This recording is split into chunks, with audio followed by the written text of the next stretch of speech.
তোমরা আগে আমার মেকআপটা ভিডিওতে দেখলে তো তোমরা অনেকেই কমেন্ট করো যে তোমাদের মেকআপটা ভালোভাবে বসে না, মেকআপটা উঠে আসে, মেকআপ কালো পড়ে যায়, ফেটে যায়, বিভিন্ন ধরনের সমস্যা হতে থাকে। তো তোমরা যারা মেকআপ করতে জানো না বা কিভাবে মেকআপ করবে বুঝে উঠতে পারছো না, পরপর কোন কোন প্রোডাক্ট ইউজ করবে বুঝে উঠতে পারছো না, সমস্তটা ডিটেলস আকারে আমি এই ভিডিওতে দেখিয়ে দিলাম। কিভাবে পরপর প্রোডাক্ট ইউজ করবে, কিভাবে ব্লেন্ড করবে, কিভাবে সুন্দরভাবে মেকআপ করবে, সমস্তটা আমি এখানে দেখিয়ে দিয়েছি। তাই তোমরা ভিডিওটা শেষ পর্যন্ত অবশ্যই দেখো। আশা করছি তোমাদের নলেজ অনেকটাই বাড়বে, আর তোমরা যারা একদম নতুন মেকআপ লাইনে তারা অনেক কিছু শিখতে পারবে।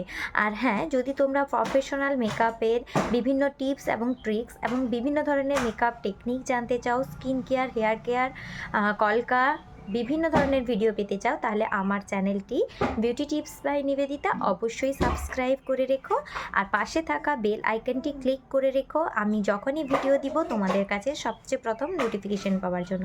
তো চলো বেশি কথা না বলে ভিডিওটি দেখা যাক। হ্যালো এভরিওয়ান, তো আমি এখানে ভিডিওর সাথে সাথেই কথা বলছিলাম যাতে তোমাদের বুঝতে সুবিধা হয়, কিন্তু কিছু একটা কারণে ভয়েসটা আসেনি, তাও আমি বলে দিচ্ছি ভয়েস দিয়ে। দেখো, আমাদের স্কিনটাকে প্রথম মেকআপের জন্য প্রিপেয়ার করে নিতে হয়। প্রিপারেশন না করলে স্কিনে কিন্তু মেকআপ কোনোভাবেই বসবে না, মেকআপ কালো হয়ে যাবে, উঠে আসবে। এবার স্কিন প্রিপারেশন কি? স্কিন প্রিপারেশন হচ্ছে সিটিএম। প্রথমে ভালোভাবে ওয়েট ওয়াইপস দিয়ে ক্লিন করে নেবে, তারপর নিজের স্কিন টাইপ অনুযায়ী টোনার দেবে। এখানে আমি একটা ফেসিয়াল অয়েল ইউজ করলাম যেটা গুড ওয়াইবসের, কারণ এখন সামার উইন্টার চলছে, তো আমার ফেসটা ড্রাই ছিল। এরপর পন্ডসের ময়শ্চারাইজার দেওয়ার পরে আমার যে যে জায়গাগুলোতে পোর্স ছিল সেই জায়গাগুলোতে আমি ব্লু হেভেনের প্রাইমার ইউজ করেছি। তারপর আমি আমার স্কিনটাকে একটু গ্লো করার জন্য, মেকআপটাকে একটু গ্লো করার জন্য আবার একটা প্রাইমার ইউজ করছি যেটা সুইস বিউটির হাইড্রেটিং প্রাইমার। তোমরাও এভাবে দুটো বা দুটোর বেশি প্রাইমার ইউজ করতে পারো, সেক্ষেত্রে কোনো সমস্যা হবে না। যদি কারোর ক্ষেত্রে পোর্স থাকে তাহলে অবশ্যই পোর ফিলিং প্রাইমার ইউজ করবে, দেন তোমরা হাইড্রেটিংয়ের জন্য আদার্স একটা প্রাইমার ইউজ করতে পারো। এবার ইনসাইড কসমেটিকের প্যালেট থেকে আমি আমার স্কিনটা কারেক্ট করে নেব। এখানে থাকা ডার্ক শেডটা দিয়ে আমি টোটাল স্কিনটা কারেক্ট করছি, আর সাথে সাথে বেসও করে নিচ্ছি। তো তোমরা যারা কম লেয়ারে মেকআপ পছন্দ করো তারা অরেঞ্জ কারেক্টারের জায়গায় এই কারেক্টারটা অবশ্যই ইউজ করতে পারো। সেক্ষেত্রে তোমাদের মেকআপটা একটা লেয়ার কম হবে, তো মেকআপটা আরও বেশি লং লাস্টিং হবে, মেকআপটা ক্যাকি হয়ে যাওয়ার সমস্যাটাও থাকবে না। তো দেখো আমি ভিডিওটা কিভাবে করছি, তোমরা অবশ্যই এইভাবে প্র্যাকটিস করো। আশা করছি তোমাদেরও খুব ভালো লাগবে, আর তোমাদের মেকআপটাও আমার মেকআপের মতনই হবে।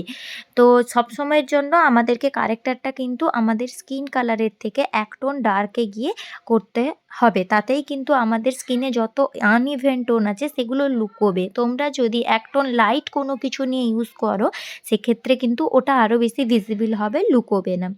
তো এবার আমি এটাকে ভালোভাবে ব্লেন্ড করে নেব। ব্লেন্ডেরটা অবশ্যই ভেজা থাকতে হবে।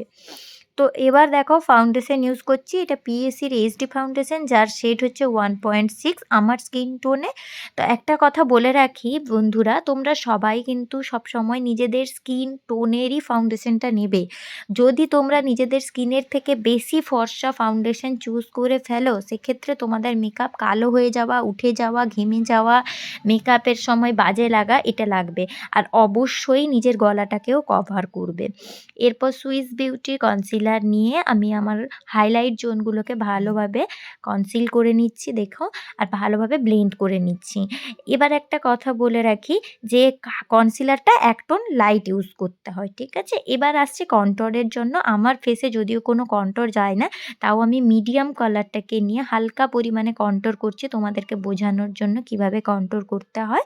তো এইভাবে কন্ট্রোর লাইনটা টানবে কানের ওপর থেকে গাল পর্যন্ত, বেশি দূরে টানবে না, এবং আপওয়ার্ড সেকশনে এটাকে ব্লেন্ড করবে। এবার ফেস টাইপ বা নোজ টাইপ যাই থাকুক না কেন, নোজ কন্ট্রোরটা কিন্তু তোমরা মাস্ট করবে, এতে আমাদের মেকআপটা আরও বেশি ফ্ললেস লাগে। তো দেখো আমি প্রথমেই নোজ কন্ট্যুরটা করে নিচ্ছি ভালোভাবে টেনে নিয়ে। এবার আমি একটু ক্রিম ব্লাশার ইউজ করছি। এই ব্লাশারটা আমি সুইস বিউটির lip and cheek tint use করেছি। তো এটা যেহেতু ক্রিম ব্লাশার, তো এটা ব্লেন্ড করতে একটু টাইম লাগে। কেউ ভয় পেয়ে যেও না, হালকা হাতে ব্লেন্ড করো। ঠিক আছে? অতিরিক্ত ব্লাশারটাকে টানা ঘষা করবে না, সেক্ষেত্রে তোমাদের মেকআপটা কেকি হয়ে যাওয়ার চান্স থাকবে।